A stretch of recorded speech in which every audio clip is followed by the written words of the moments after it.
welcome to Basics with Petersons. I'm Tim and this is Tricia, and today we're actually going to talk about something that's very, very near and dear to my heart. Yeah, this is like his favorite subject. This is all we hear about usually. Because I use it so often around this place, and that is actually what we're standing in front of. It's my tractor. And we're going to kind of discuss a little bit about how I came to the conclusion of what tractor to buy. Really comes down to how I convinced her to allow me to have a tractor, and kind of some of the components that are on the tractor that I use on a regular basis.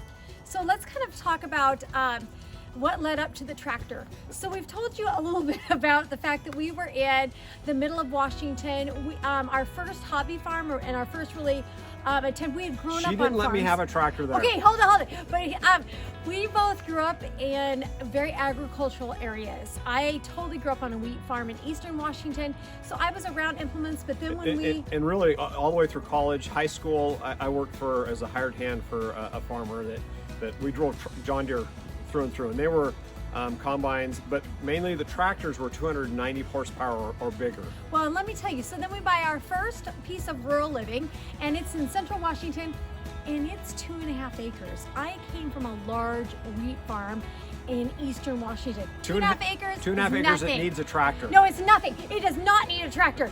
I wasn't even really convinced that our acre plus lawn needed a riding lawnmower. I mean, we're still, I'm really not thinking that we're on the farm completely. And so for about 20 years in that home in central Washington. We're almost at 25. Well, 25, well, no, in that home it was about 20. But we made it without a tractor. Okay, what I had was a four-wheeler with okay. a little, we had about a half-mile long driveway, okay, up a fairly steep hill to get into our gravel driveway to get into our yard and so forth. So she allowed me to buy this 4-foot wide by 5-foot angled iron rectangle that I would put cinder blocks on and drive back and forth. I'd have to wait till it rained in order to soften up the ground enough to make any sort of indentation. I never was able to get any of the washboarding out of it. I constantly was basically just moving gravel from the outside back to the middle. Okay, outside, no. I did that probably on an average of 2 times a month during the wet seasons. Well, anytime if it rained, he was out his four-wheeler. I didn't care how much it was raining. And he was fixing that road. And then about every other year, he would borrow a tractor from a really good friend, and he would grade the driveway and get it all nice and smooth, and we'd have gravel added, and it was okay. I could have done that with my own tractor. And then when we had to pull out like a ton of trees, because we didn't have like trees to fell, but we had juniper bushes to pull out. I had 9 juniper trees, which were gargantuan. Huge, again, we had good friends, and so we borrowed a tractor. So really, he whines about it, but we survived a long time without a tractor. We did have huge gardens, but we had a good-sized rototiller, and we had a cultivator. 16-inch. We had a cultivator, and so we survived. Okay, but then we buy this gorgeous property in Western Oregon, and he doesn't even make it negotiable. He literally. I learned. I think the tractor was bought before the signatures dried on the loan for the house, because that was the first thing that was coming. But actually, I did do, before we ever purchased the tractor, I ended up doing a lot of research, and I actually researched about 6 to 7 months before we ever ended up making the purchase on this tractor we have here. So. Okay, so Tim, and I don't even remember because to be honest, he didn't include me in this. It was like his heels were dug in. No, I don't know. We were buying this home, and then all of a sudden he's like, bought a tractor, by the way. Anyway, we're not going to get into that. And I was okay because we did buy a pretty good amount of rural living. And okay, and have you thought it was a well-worth purchase? And we'll talk about that. But we knew this property was terribly overgrown. It had gone back to the bank. It had sat because it was halfway through a remodel when the owners left, and really well, there was a company that came in that basically flips houses. So yes. They did the interior of the house. They didn't mess with the outside at all. So the outside had not been touched for over, I think it was about 5 or 6 years. And in a rainy state with all the overgrown ivy and blackberries and trees, it was just this property really needed work, and we did see that, and so I was a little bit more understanding when the tractor was on order, like before I even really knew about it. But that's, I mean, I'm okay. I've processed this. But why didn't you choose green? Or why didn't you choose red or yellow? Because I didn't even know about orange. It's interesting. In the process of doing all the research, and I do that on almost everything. I research it to death before I ever make a purchase. It doesn't matter what it is. But a couple things that I kind of went through in my process before determining the tractor that I bought was, number one, we had 2 pellet stoves in both of the livings that we have here. So the rental as well as our living ourselves. And so we go through about 6 tons of pellets a year. So I have to go pick it up to the store, bring it home, and then I have to unload it by hand if I didn't have a tractor. So I wanted to get a tractor that was the closest to meeting that 2,000 pound threshold of unloading that tractor, or unloading the pickup without having to do a bunch of the manual labor. Now obviously this tractor cannot lift 2,000 pounds, but I am able to unload part of a pallet and then bring the forks in and unload the rest. So the front end loading capacity was a primary component of the decision-making process, as well as the horsepower, because I wanted to get some 3-point implements that did require some horsepower behind it, some bigger shredders, the chippers that I eventually want to get and so forth, that we end up will need a higher horsepower tractor. And hold it. Are you suggesting we need a different tractor at some point? No, not at this point in time. Okay, good.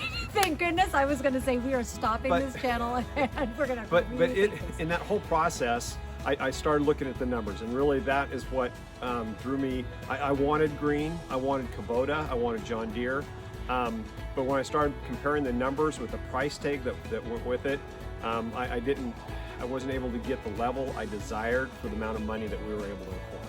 Okay, and I thought they could come smaller, because I thought we had talked about like a little, is it like a Cub Cadet or a little? Well, no, they have little BX Kubotas. Oh yeah, Kubotas, and I kind of thought those would be a little bit and that type of stuff better, but that would not have worked. No, again, it comes back to capacity, not just a PTO horsepower coming out the back end, but also lift capacity of the 3-point hitch and the front end loader. So really, that's part of the reason why what I have actually is a KIOTI CK3510 SE. So it's got 35 horsepower. It does have a DEF filter on it because it's above that 26 horsepower threshold there. But it is the mid-size frame in the steps of compact tractor. So it's a compact, not a subcompact. That's really the reason why we went with the size of tractor that we have. Along with, you know, I didn't go bigger. There's some less expensive models that could have been bigger. They didn't have as many options that I have with this one. But also, I do plan on making some paths out in the woods and getting around in our yard and through all the flower bed or the gardens and stuff that I have, and the weight and how squishy the ground is around here. So that's part of the reason why I kind of settled with the kind of mid-size frame and tractor that I have. I'm always, out of the two of us, as you get to know us better, I am by far the most frugal of the two of us. Oh, I don't know. And yes, I am the most frugal. We can open up her closet and determine who's more frugal. That is not, we are talking about rural living today, but I am the most frugal. And my first, especially when we were in Washington, and he would like suggest tractor, I would say, well, find a good used one, maybe old that you can rebuild. That would be a fun project for you, and we could get it inexpensive, and you could do that. Again, when we moved down here and that tractor was on the way, it was not old and it was not used. Now, I will say this, and he can talk about why he didn't. I will say that Tim has talked me into a couple of newer things, and it's really done well for us. I mean, like, we bought our Sienna van brand new in 03, but it was in 04. And today, in 2021, we still have that Sienna van. We have put brakes and tires and oil changes and maintenance, and Tim's done all the maintenance, but it has totally paid off the fact that we have not had to put anything major into it. We bought it new, we take good care of it, we service it well. And I'm assuming that's why. Well, twofold. Why I'm not against buying used equipment or used vehicles or any used type things. I have found out two things that take place when you buy used, and I have purchased some used. We've got a smaller wood chipper that's used, and some other things on our property that I was able to get really cheap. But when you end up buying used, number one, I struggle with the history behind it, but probably a bigger really reason why I didn't get used in the tractor we have is when I looked at the market, and the market's still the same today. Utility tractors, compact tractors, they are, tons of people want them. So there's a very small used market out there. The used product is very expensive, and with financing, 0% financing with this one, it paid off to go with a brand new one. So really it was not worth us or worth it to me to try and pay the extra money for a used tractor when I could get something better really for same price or just a little bit more with the tractor that we have. And you're going to do your own maintenance. Oh yeah. I maintenance. Matter of fact, any mechanical work on almost everything that I own, unless it has some equipment that I need to or tools that I need to have to fix it, I do all that myself. Yeah, as our economy is changing, we found recently that there's going to be, like we talked about in our first video, that's one of the reasons why we want to share with you what we're doing in rural living, is we really truly believe that as resources become more scarce, as our economy is struggling, we are going to have to be better at using our own products, keeping our own products going, and being the experts in our own area, because it's going to get more difficult to find services and to find what we need in this economy in this time. Yeah, in order to keep things going and running. Things are getting more and more expensive, and really there's not the resources available that once were available. So really to be the best do-it-yourselfer you can, it has given us the most benefit on our property. Well, we just found out with our little cute Coyote, where are you going to have, if you need parts, what are you going to do? Well, but I called the dealership, which is about 35 minutes away from here. And it's the closest one, isn't it? Yeah, the closest there's one that's 35 minutes, another one that's a little over an hour and 10 minutes away from where we live.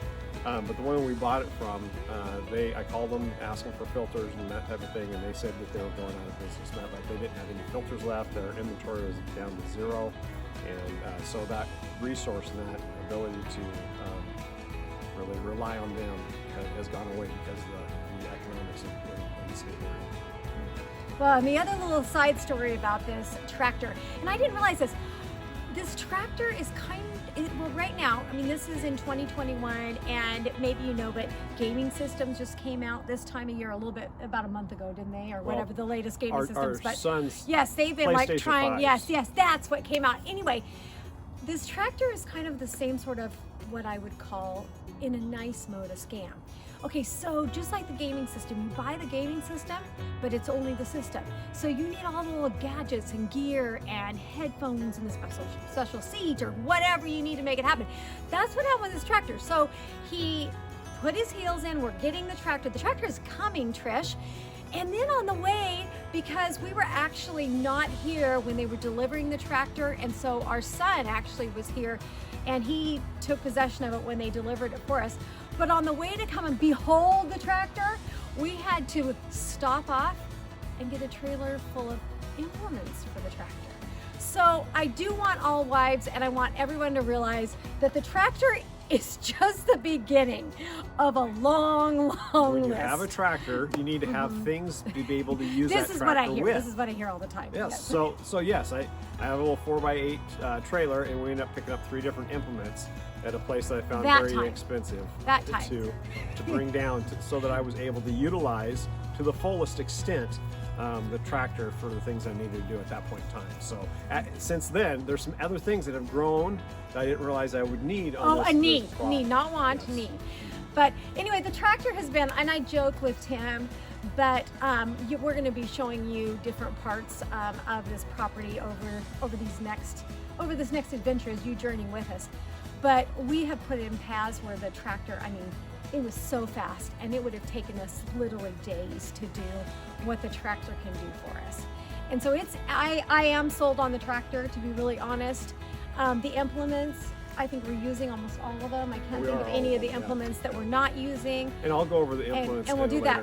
But video. It has been a really good purchase. Like I said, we did survive in our 2.5 acres, and maybe you have a 2.5 acre that you do need a tractor for, because you have, if we had woods like this, even in 2.5 acres, it would be really helpful. But where we were before, we could survive. It would have been nice to have the tractor. We didn't survive as well as yes, we did. Maybe we got a little bit of a washboardy driveway sometimes, but sometimes it rained, and sometimes you could get it graded well. It always gave me something to do. It was fun, rained. yes, and it kept him busy and, you know, productive on our piece of road. Okay, so here's the KIOTI CK3510 SE. I did go with the SE model. It is the one that comes with all the options, but there are 4 things that I really wanted on it, and I could have got those individually, or it was basically the same price getting the SE model, and I got quite a few extra additions onto it. Some things that it came with that I really don't need. Matter of fact, at some point in time, I was thinking about taking them off, and I might still at this point in time. Number one, it comes with the mirrors. You can see mirrors on both sides. When I initially got it, I've said I did a bunch of some agricultural work, and that agricultural work usually had implements behind me on a big field, and having mirrors saved the neck and looking behind and so forth. The only implement that I really use the mirrors on and don't use it a whole lot is I've got a brush hog or a rotary mower that I use that can, I sometimes use the mirrors to look back on it, but a lot of times I'm turning around to make sure it's doing what I need to do. Some things that I really do appreciate with this tractor is, number one, the SE model. I wanted telescoping arms on the 3-point hitch, which is what I got. These are, you push them down, and these actually extend out about 5 inches or so, 5 or 6 inches. I don't have a quick hitch, and that's the part of the reason why I don't have a quick hitch, is because I got those telescoping arms on the 3 points. So, okay, so a couple other things from the 3-point hitch. It does have the up or down arm on the right side here.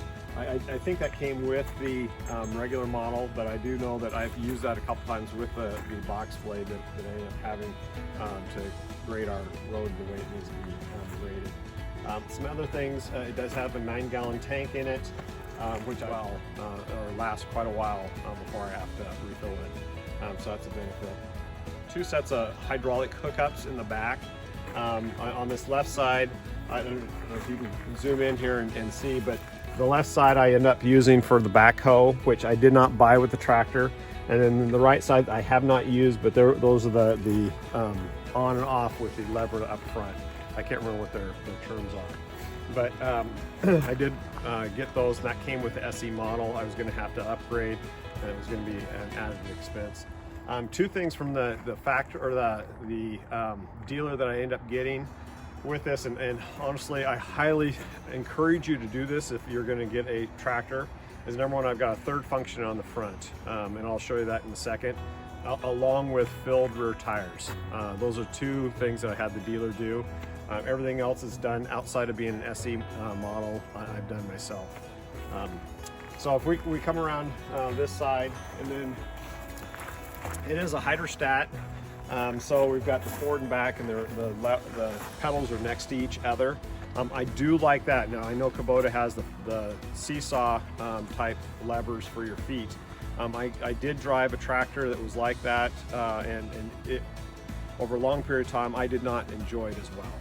So the only downside to this, and this is one thing that I found that I've done a couple times, is when I go to push on that brake, sometimes I'm not smart enough to get my foot all the way over to the brake, and sometimes I end up hit that front forward motion lever, and that causes me not to go the direction or do what I wanted to do. So, but that's the only thing that I've had with this. On the side here, it does have the easy removal of the front end loader. I've done it once. I haven't had to do it since then, but it did come off very easily. It's got the stands on the front end loader, the FEL, and that it works very well. Right here is the 3rd function connections that go up front. again for that grapple. And I'll tell you, when I go through the implements and the attachments, I will kind of discuss more in depth all the things that are that I use this tractor for. But I know that the grapple is one piece of add-ons that I found very, very useful, especially in the timbered wooded area that I'm in. If you have any questions, please don't hesitate. Put comments down and ask me questions. I'll answer whatever questions you might have. So this is the tractor that I ended up purchasing. It's a KIOTI CK3510 SE, 35 horsepower. I have not had any problems with it. I've enjoyed it. It's got 220 hours on it, just did a maintenance on it. So it's been a great purchase for our rural property. So anyway, thank you very much for joining my wife and myself today on Basics with the Peterson. And if you like this video, please click the like button, subscribe, share them with your friends, and I'll see you next time on the next video. Thank you.